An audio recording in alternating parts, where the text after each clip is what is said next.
Hello दोस्तों, स्वागत है आप सभी का स्लीपी क्लासेस में। तो आज के प्रीमिक्स में यहाँ 5 क्वेश्चंस हम डिस्कस करेंगे ज्योग्राफी से रिलेटेड एंड पर्टिकुलरली ओशियनोग्राफी से रिलेटेड। ठीक है जी, तो शुरुआत करते हैं आज के सेशन की पहले क्वेश्चन के साथ। देखते हैं आपकी क्या प्रिपरेशन का लेवल चल रहा है। तो पहले क्वेश्चन में बहुत ही सिंपल सी बात की गई है ओशन करंट्स के बारे में। दो सिंपल यहाँ पर आपको कुछ स्टेटमेंट्स दी गई हैं, आपको बताना है इनमें से कौन कौन सी यहाँ पर करेक्ट हैं। ठीक है जी, 4 कोड्स दिए गए हैं। पहली देख लेते हैं। कह रहे हैं कि ये आपके slow surface movement of water है जो कि सिर्फ सरफेस ऑफ द ओशन में पाया जाता है। सेकंड में कह रहे हैं जो डायरेक्शन रहेगी आपकी किसी भी ओशन करंट की, वो प्राइमरीली किस वजह से रहेगी, कौन डिटर्मिन करेगा उसे, प्रिवेलिंग विंड्स। और थर्ड में कह रहे हैं कि जो आपके ओशन करंट्स हैं वो अफेक्ट नहीं होंगे bye the configuration of the ocean. तो यहाँ पर 3 स्टेटमेंट्स आपको दी गई हैं। सिंपल सा क्वेश्चन है, बहुत इजीली आप इसे सॉल्व कर सकते हैं। करेक्ट ऑप्शन मार्क कीजिए, फिर डिस्कस करते हैं इस क्वेश्चन को। तो देखिए, पहली स्टेटमेंट तो वैसे ही आप रूल आउट कर सकते हैं ये कहते हुए, जहां पर इन्होंने पहली बात तो ओनली यहां लगा दिया गया, एक्सट्रीम स्टेटमेंट बन गई कि सिर्फ और सिर्फ सरफेस ऑफ द ओशन पे ही यहां पर आपकी मूवमेंट रहेगी वाटर की। तो ये स्टेटमेंट तो आपकी यहां रूल आउट होगी कि आपके इसमें जो डीप वाटर करंट्स हैं वो तो इंक्लूड किए ही नहीं इन्होंने। ठीक है जी, तो ये रूल आउट होगी। तो उसके तहत आपकी स्टेटमेंट जो आपकी ऑप्शन फर्स्ट है और जो फोर्थ है, दोनों को आप बाहर कर सकते हैं। फिर बात आ रही है प्रिवेलिंग विंड्स के बारे में। तो बिल्कुल सही बताया गया है कि जो आपका प्रिवेलिंग विंड्स रहेंगी वो डिटरमाइन करती हैं कौन से डायरेक्शन में आपके ओशन करंट्स वहां पर फ्लो करते हैं। तो सेकंड तो आपकी यहाँ पर करेक्ट है, बट यहाँ पर दोनों की दोनों आपकी बताई गई हैं, बी और सी में से सेकंड ऑप्शन अवेलेबल है। फिर थर्ड में कह रहे हैं कि जो आपका ओशन करंट है that they are not affected by the configuration of the ocean. तो कॉन्फिगरेशन ऑफ द ओशन से यहाँ पे क्या मतलब है कि किस तरीके का वहां पर आपका ओशन शेल्फ है या क्या स्लोप है। तो इन सभी चीज़ों का बिल्कुल यहाँ पर असर पड़ेगा ओशन करंट पे। तो काफ़ी इजीली आप इस ऑप्शन को भी यहाँ पर रूल आउट कर सकते हैं कि जी नहीं, ये तो आपकी इनकरेक्ट है। आपकी यहाँ पर जो कॉन्फ़िगरेशन रहेगी ओशन की वो अफेक्ट करेगी ओशन करंट्स को। तो बचती कौन सी ऑप्शन है हमारे पास, सेकंड स्टेटमेंट ही करेक्ट बचती है और उसी के आधार पर बी ऑप्शन यहाँ पर करेक्ट ऑप्शन है। तो सिंपल सा क्वेश्चन था, conceptual base, easy medium difficulty level हम यहाँ पर कह सकते हैं। तो जनरली जितनी भी आपकी मूवमेंट्स रहती हैं इस तरीके की ओशंस में, उन्हें हम कैसे कैटेगराइज कर सकते हैं, वेव्स, टाइड्स और करंट्स। तो जो आपके हॉरिजॉन्टल करंट्स रहेंगे वो किस वजह से रहेंगे कि जो विंड और वाटर के बीच में फ्रिक्शन वहां पर आ रही है, तो उसमें आपका rotation of the earth Coriolis force और जो डिफरेंस है in the water level gradient, तो ये एक मेजर रोल यहां पर प्ले करता है किस तरीके के करंट्स वहां पर रहेंगे। ठीक है जी, फिर वहीं बात आते हैं वर्टिकल करंट्स के बारे में। तो वो कहाँ आएंगे, वो किस वजह से रहेगा कि अगर डेंसिटी डिफरेंसेस वहां पर रह रहे हैं, जो कि बेसिकली टेम्परेचर या सैलिनिटी के जो डिफरेंस रहेगा या चेंज रहेगा उसकी वजह से वहां पर आएंगे। ठीक है जी, तो ये 2 तरीके के बेसिक से आपसे आपके यहाँ पर करंट्स रहेंगे, हॉरिजॉन्टल और वर्टिकल। वही चीज आपसे यहाँ पर पहली स्टेटमेंट में पूछी भी गई थी।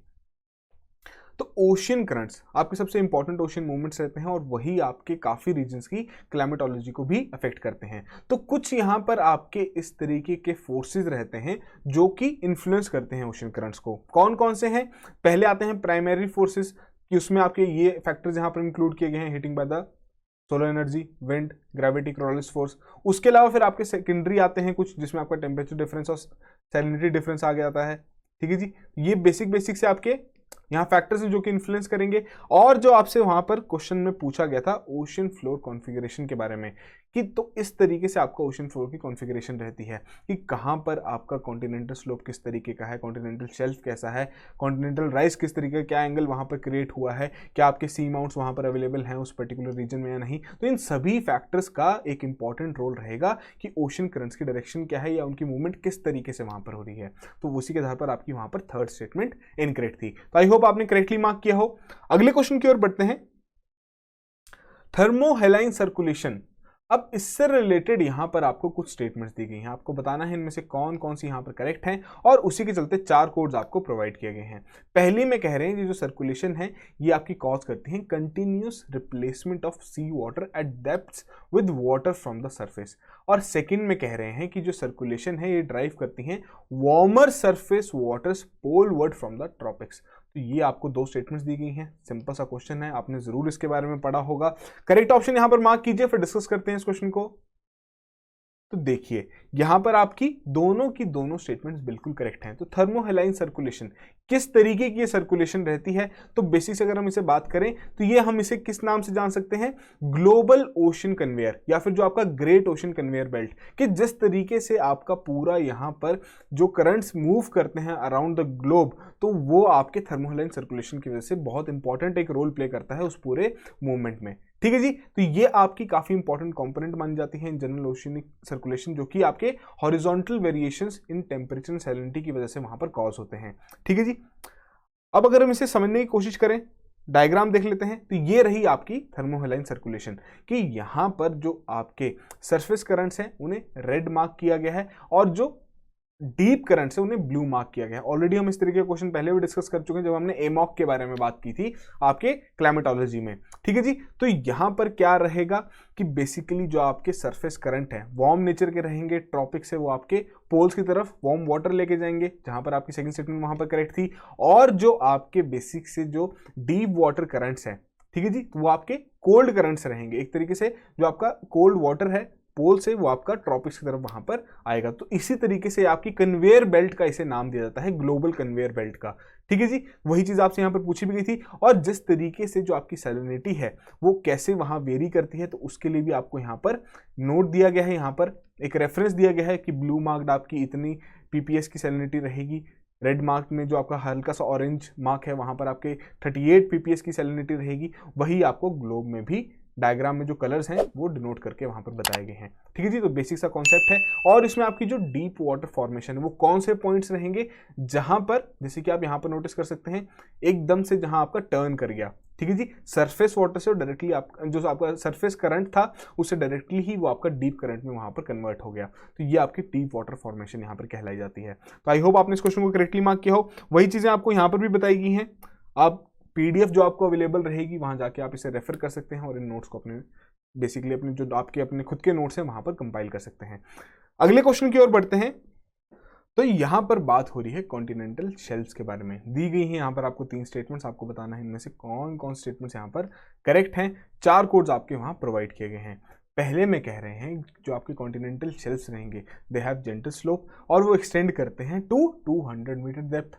सेकंड में कह रहे हैं जो आपके कॉन्टिनेंटल शेल्फ्स नैरो पाए जाते हैं उन एरियाज में जहां पर जो आपका कोस्ट है उसके नजदीक वाइड प्लेन्स हैं। थर्ड में कह रहे हैं कि जो आपके widest continental shelf in the world वो एक्सटेंड करता है 1210 kilometre of the coast of Serbia Russia into the Arctic Ocean. तो ये आपकी 3 स्टेटमेंट्स यहां दी गई हैं जिसमें दोनों ही conceptual as well as factual knowledge आपकी यहां पर टेस्ट की जा रही है। तो यहां पर थोड़ा सोचिए, तीनों स्टेटमेंट्स देखिए, बताइए इनमें से कौन कौन सी करेक्ट है, फिर डिस्कस करते हैं इस क्वेश्चन को।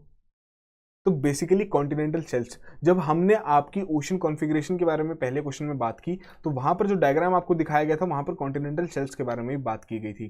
तो उसी के आधार पर जो आपकी पहली स्टेटमेंट है बिल्कुल करेक्टली यहां पर बताई गई है। जेंटल स्लोप यहां पर रहता है हार्डली आपका 1 डिग्री का। ठीक है जी, सेकंड में जो कह रहे हैं कि ये जो आपकी शेल्फ्स हैं ये नैरो पाई जाती हैं उन एरियाज में या उन पॉइंट्स पर जहां पर वाइड प्लेन्स आपके देखे जाते हैं नियर द कोस्ट। तो ये स्टेटमेंट आपकी यहां पर गलत है, ये नैरो नहीं आपके वाइड पाए जाते हैं। और जो आपके माउंटेनियस रीजन्स रहेंगे, हिली रीजन्स रहेंगे नियर टू द कोस्ट, वहां पर आपके कॉन्टिनेंटल शेल्फ्स बेसिकली नैरो पाए जाते हैं। और जो आपकी थर्ड स्टेटमेंट है यहां पर जो आपको फैक्ट दिया गया है ये बिल्कुल करेक्टली बताया गया है और उसी के आधार पर फर्स्ट और थर्ड स्टेटमेंट आपकी करेक्ट है और सी ऑप्शन यहां पर करेक्ट ऑप्शन है। डिस्कस कर लेते हैं बेसिक सी एक्सप्लेनेशन क्या है। कॉन्टिनेंटल शेल्फ क्या है, एक पोर्शन है ऑफ अ कॉन्टिनेंट जो कि आपका submerged under an area of relatively shallow water, जिसे हम शेल्फ एरिया यहां पर कहते हैं। तो उसी के चलते जो आपके इस तरीके के जो शेल्फ्स हैं वो एक्सपोज कब हुए, जब आपका ड्रॉप आया सी लेवल में ड्यूरिंग द ग्लेशियल पीरियड। आपके कॉन्टिनेंटल शेल्फ हैं, काफी सारी प्रोसेस हैं जिनके चलते वो वहां पर तैयार हुए हैं, जैसे कि सेडिमेंट प्रोसेस होगी कि वो आपके कॉम्युलेट होते रहे वहां पर। ठीक है जी, उनमें से एक प्रोसेस है।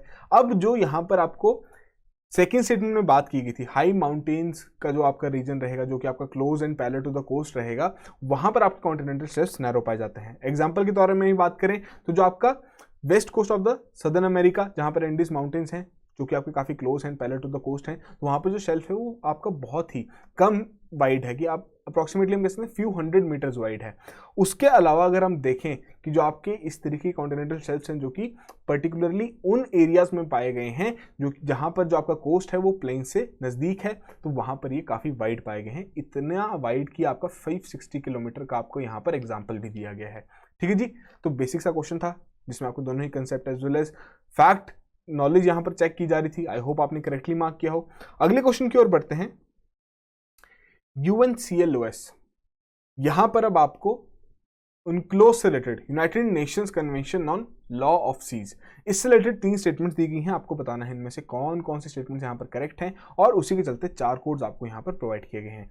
पहले में कह रहे हैं कि जो आपका ये UNCLOS है ये प्रिस्क्राइब करता है EEZ एक एरिया ऑफ द सी जहां पर आपके सॉवरन स्टेट के स्पेशल सॉवरन राइट्स रहेंगे regarding the exploration and use of marine resources, जिसमें आपकी एनर्जी प्रोडक्शन भी रहेगी फ्रॉम वाटर एंड वेंट। ठीक है जी। सेकंड में कह रहे हैं कि as per UNCLOS with regard to territorial sea, जो स्टेट है उनके पास सिर्फ यहां पर एक्सक्लूसिव सॉवरन इकोनॉमिक राइट्स रहेंगे to the substances lying below the surface of the area. Third में कह रहे हैं in contrast to USA, India ने ट्रीटी तो साइन की है ये, ठीक है जी, UNCLOS की ट्रीटी तो साइन की है बट इसे रेटिफाई नहीं किया है अभी तक। तो 3 स्टेटमेंट्स आपको दी गई हैं, बताइए इनमें से कौन कौन सी करेक्ट हैं, फिर डिस्कस करते हैं इस क्वेश्चन को। तो बेसिकली यहाँ पर पहली स्टेटमेंट में जो आपकी बात की गई है जोन की, इकोनॉमिक जोन के बारे में, तो ये बिल्कुल करेक्टली बताया गया है कि क्या प्रिस्क्राइब करता है आपका UNCLOS एग्रीमेंट। ठीक है जी। अब उसके अलावा जो सेकंड में बात की गई टेरिटोरियल सी के बारे में, तो यहाँ पर फुल सॉवरन राइट्स रहेंगे किसी भी नेशन के, इसीलिए जो आपकी टेरिटोरियल सी रहती है वो आपकी 20 नॉटिकल माइल्स तक ही रहती है। वो किसी भी नेशन या कंट्री के जो उनका आपका कोस्टल पॉइंट रहेगा, सबसे फार कोस्टल पॉइंट रहेगा, वहां से 20 नॉटिकल माइल्स ही कंसिडर की जाती है टेरिटोरियल सी। और जो आपका EEZ वाला जोन रहता है बेसिकली वो आपका 200 नॉटिकल माइल्स तक रहता है। ठीक है जी। थर्ड में जो बात की जा रही है, तो पहली तो सेकंड स्टेटमेंट आपकी इनकरेक्ट होगी। थर्ड में जो बात की जा रही है तो यहां पर USA ने नहीं की है रेटिफाई, इंडिया ने साइन भी की है और रेटिफाई भी की है। ठीक है जी। तो यहां पर सिर्फ और सिर्फ पहली स्टेटमेंट आपकी करेक्ट थी, तो उसी के आधार पर बी ऑप्शन करेक्ट ऑप्शन है। तो बेसिक से अगर हम बातें कर लें कि आपका जो UNCLOS जो ये United Nations convention on law of the Sea है, बहुत इंपॉर्टेंट है एग्जाम पॉइंट ऑफ व्यू से, और ये जो आपका क्वेश्चन है ये हम इसे जियोपॉलिटिकल थीम से आपका रिलेटेड है। तो बेसिकली ये जो इंटरनेशनल ट्रीटी है अडॉप्ट और साइन की गई थी 1982 में, एक comprehensive regime of law and order यहाँ पर तैयार किया गया था in the world's ocean and seas, जो कि एस्टैब्लिश करेंगे रूल्स जो कि गवर्न करेंगे all uses of the ocean and the resources. ठीक है जी। तो वहीं पर आपके प्रिस्क्राइब की गई इस इकोनॉमिक जोन के बारे में एक एरिया यहाँ पर बताया गया सी का, जहां पर जो सॉवरन स्टेट रहेगा उनके पास स्पेशल सॉवरन राइट्स रहेंगे, जहां पर वो एक्सप्लोरेशन भी कर सकते हैं, मरीन रिसोर्सेज का यूज भी कर सकते हैं और एनर्जी प्रोडक्शन भी कर सकते हैं विंड और वाटर से। ठीक है जी। उसके अलावा जो आपका टेरिटोरियल सी के बारे में बात की गई थी, आप दोनों के बीच में डिफरेंस यहां पर देख लीजिएगा, ये आपका 200 नॉटिकल माइल्स तक का यहां पर रखा गया है। ठीक है जी। जो आपका coast of the sovereign state रहेगा वहां से आपकी बेसलाइन यहां पर मेजर की जाएगी। उसके अलावा जो आपका टेरिटोरियल सी रहेगा वो आपका बेसिकली यहाँ पर सिर्फ 12 नॉटिकल माइल्स का, सॉरी मैंने पहले आपको यहाँ पर 20 बता दिया होगा बट ये करेक्ट कर लेते हैं, ये आपका 12 है यहाँ पर। ठीक है जी। ये 12 नॉटिकल माइल्स रहेगा from the base of the countries coastal line. तो दोनों के बीच में सिर्फ मेजर सा फर्क क्या है और दोनों को कंपेयर किया जाए यहाँ पर कि आपके बेसिकली जब आपका टेरिटोरियल सी रहेगा तो वहाँ पर फुल सॉवरेनिटी रहेगी। ठीक है जी। बट जो आपका EEZ जोन रहेगा वहाँ पर सिर्फ उनके पास इकोनॉमिक राइट्स रहेंगे टू द सब्सटेंसेस जो कि आपके लाई कर रहे हैं below the surface of the sea. ठीक है जी। तो ये इंपॉर्टेंट है, किस तरीके से इंपॉर्टेंट है कि रिसेंटली ही इंडिया और US के बीच में भी कुछ कॉन्फ्लिक्ट चल रहा है इससे रिलेटेड, जिसमें रिसेंटली ही जो हमारे राजनाथ सिंह जी हैं उन्होंने कहा है कि वो पूरे अच्छे तरीके से UNCLOS ट्रीटी को यहाँ पर यूज़ करेंगे और रिकॉग्नाइज करेंगे अपनी खुद की EEZ यहाँ पर जोन जो इकोनॉमिक जोन है। तो उसी के चलते ये करंट अफेयर्स में भी था और आपको पता होना भी जरूरी है कि इस तरीके के एग्रीमेंट्स आपके क्या कहते हैं और क्या चीज़ें बेसिकली यहाँ पर बताई गई हैं। और वही बात रही आपके लास्ट स्टेटमेंट के बारे में, तो इंडिया ने आपका ये 1995 में रेटिफाई कर लिया था। US ने यहाँ पर काफ़ी एलिगेशंस लगाए थे इंडिया पे कि इंडिया इस चीज़ को अच्छे से इंटरनेशनल लॉ को यहाँ पर फॉलो नहीं कर रहा, बट US ने खुद ही ये ट्रीटी साइन करके अभी तक रेटिफाई नहीं की है। तो इंपॉर्टेंट एग्जाम्पल ऑफ इस तरीके से जितने भी आपके करंट अफेयर रिलेटेड टॉपिक्स रहते हैं कि कैसे उससे रिलेटेड स्टैटिक क्वेश्चन आप वहाँ पर प्रिपेयर करते हैं। तो आई होप आपने करेक्टली मार्क किया उस क्वेश्चन को। अगले क्वेश्चन की ओर बढ़ते हैं जहां पर बात हो रही है, कुछ स्टेटमेंट्स दी गई हैं, आपको बताना है इनमें से कौन सी आपकी ऐसी स्टेटमेंट है जो यहां पर इनकरेक्ट है। ठीक है जी। 3 स्टेटमेंट्स हैं, फोर्थ आपके लिए नन ऑफ द अबव कहा गया है। पहली स्टेटमेंट में कह रहे हैं जो आपके हॉट डेजर्ट्स हैं इन द नदर्न हेमिस्फीयर आपके लोकेटेड हैं on the western side of continents. Second में कह रहे हैं अलोंग द हॉट्स लैटिट्यूड्स, बहुत ही फेवरेबल कंडीशन मानी जाती है कि वहां पर आपकी प्रेसिपिटेशन टेक प्लेस करेगी। और थर्ड में कह रहे हैं कि जो आपके mixing of cold and warm ocean currents हैं वो बियर करते हैं richest fishing grounds in the world. तो 3 स्टेटमेंट्स यहाँ पर आपको दी गई हैं, बताइए इनमें से अगर कोई इनकरेक्ट है, अगर नहीं है तो डी ऑप्शन यहाँ पर आपकी करेक्ट ऑप्शन है। थोड़ा सोचिए, करेक्ट ऑप्शन मार्क कीजिए, फिर डिस्कस करते हैं इस क्वेश्चन को। तो देखिए, जो ये आपकी पहली स्टेटमेंट है कि जो आपके हॉट डेजर्ट्स हैं वो नदर्न हेमिस्फीयर में लोकेटेड है in the western side of the continents, बिल्कुल सही बताई गई है। सेकंड में जो कह रहे हैं हॉट्स लैटिट्यूड्स के बारे में, जो कि आपके जनरली 20 डिग्री से लेकर 30 डिग्री तक लाई करते हैं, तो ये लैटिट्यूड्स कौन से हैं, यहाँ पर आपका हाई प्रेशर सिस्टम रहता है। तो आपकी जो प्रेसिपिटेशन होनी हो तो वहाँ पर आपको लो प्रेशर सिस्टम चाहिए, तो उसी के आधार पर ये रही आपकी स्टेटमेंट जो यहाँ पर इनकरेक्ट है। सिंपल स्टेटमेंट थी बट कंसेप्ट भरी थी। तो बेसिकली अगर हम बात करें कि जिस तरीके से जितने भी हमारे डेजर्ट्स हैं वर्ल्ड में, कि अगर हम उनकी पोजीशनिंग देखें तो आपके western side of the continents में ही वो प्रेजेंट हैं। क्यों वैसे हैं? पहली बात तो कि जो आपके हॉट्स लैटिट्यूड्स हैं कि इनकी जो लोकेशन है वो है भी किस तरीके से कि या तो आपके 20 टू 30 डिग्री नॉर्थ या फिर साउथ, इन लोकेशंस पर ये लोकेटेड हैं। तो ये आपके हॉट लैटिट्यूड कहलाए जाते हैं, या फिर सब ट्रॉपिकल हाई प्रेशर बेल्ट्स, जहां पर जो एयर होती है वो डिसेंड करती है। तो ये जो आपका क्राइटेरिया है, ये जो आपका पूरा हम कह सकते हैं एक यहाँ पर लिमिटेशन लगा दी गई है हॉट लैटिट्यूड्स की, तो उसी के चलते वहाँ पर प्रेसिपिटेशन आपकी नहीं होती।